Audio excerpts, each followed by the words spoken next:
Governo que brinda ajuda que está quantificado o mês na 683 milhões de florins.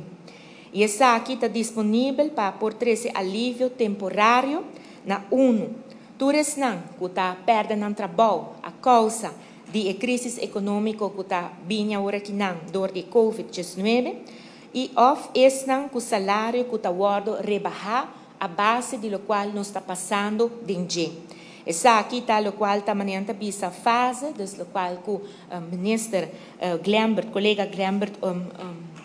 Cruz está com o Fundo de Assistência Social de Emergência fase, e essa aqui está premiada de dar suma de 204 milhões de florins.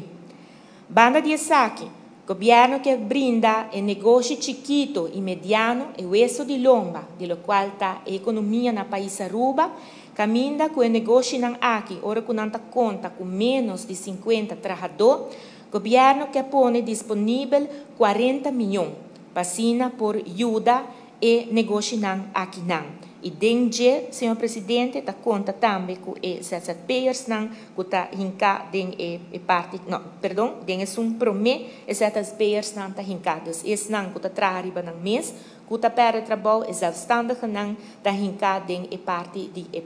esse não que está para desempregado, pois tem fundo de 204 milhões de florins. E de três, senhor presidente, claramente, maneira indicar, nós temos que percurar para nosso sistema, não porque da DRAI aqui não e brinda segurança necessária, e segurança social necessária, pois para a ACTV e SVV, para nós por cobrir o déficit não primeira, aqui não o governo quer pôr 429 milhões de florins disponíveis. Senhor presidente, o governo a calcular isso aqui a base de cenário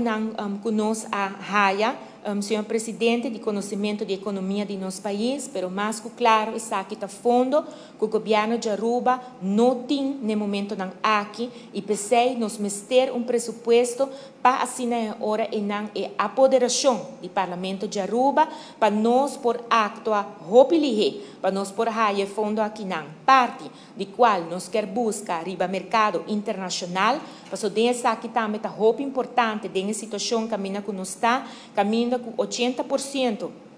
de lo qual bota raia de turismo nota 30 mais essa aqui está afetar bo divisas e pensei hora e não tá pondo nós com seguro e fundo não aqui tem que vir de afo e pensei hora não viajamata acentuar hecho que nós vamos ter por e autorização para subir mercado internacional.